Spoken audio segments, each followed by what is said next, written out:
À l'affiche de Maria Rêve, dès le mercredi 28 septembre, Karine Viard se confie à Télé 7 jours sur son personnage qui, comme elle, veut se accent aigu émancipé. Elle, qui, très jeune, s'est mise en mode survie pour affronter l'abandon de ses parents.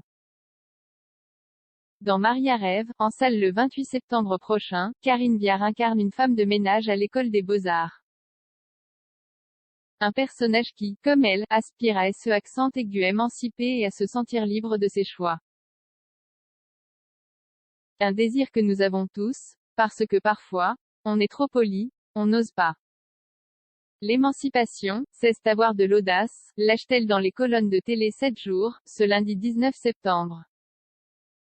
Je ne peux pas faire des choix pour plaire aux autres, c'est à moi que je dois plaire. Une conviction qu'elle tient de son enfance difficile. J'ai été élevée seule, j'ai été abandonnée par mes parents. À seulement 5 ans, l'actrice atterrit chez ses grands-parents. S'ils l'ont tous deux aimée, elle explique s'être très vite mise en mode survie et avoir eu besoin de savoir où je me sentais la plus heureuse. Un sentiment qui ne l'a jamais quitté devenu un besoin de sens sur lequel s'est déjà confiée l'actrice de 59 ans. Dans un entretien accordé à Psychologie, repéré par Télé 7 jours, elle se souvient, j'essayais de comprendre ce qui m'était arrivé, pour rester debout face au fracas de l'abandon.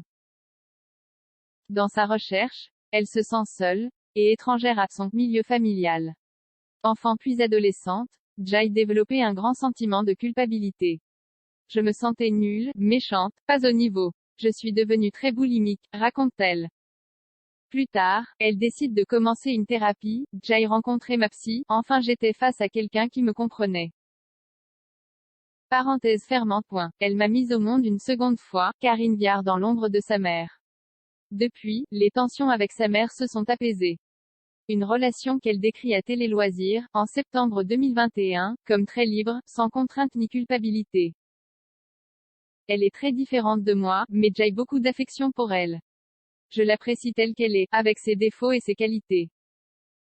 On a un rapport apaisé. Pourtant, l'épouse du réalisateur Manuel Herrero a longtemps eu le sentiment de vivre dans l'ombre de sa mère à qui elle se comparait.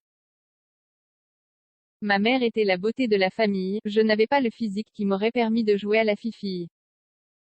Je n'ai pas grandi en entendant dire, comme tu es ravissante. Jai était élevée à la rude, peut-on lire dans une interview du Madame Figaro en 2015. Mère de Marguerite et Simone Machuel, la comédienne a tout fait pour ne pas reproduire le schéma familial. Moi je sais qu'en tant que mère, j'avais besoin de passer beaucoup de temps avec mes enfants. Mais aussi parce que mon enfance avait été telle que j'avais aussi besoin de passer du temps avec mes enfants. J'avais une espèce de truc au-dessus qui était que je pouvais à tout moment les abandonner. Je ne cessais de rattraper ça par culpabilité, a-t-elle révélé sur les ondes de France Inter, en novembre 2020.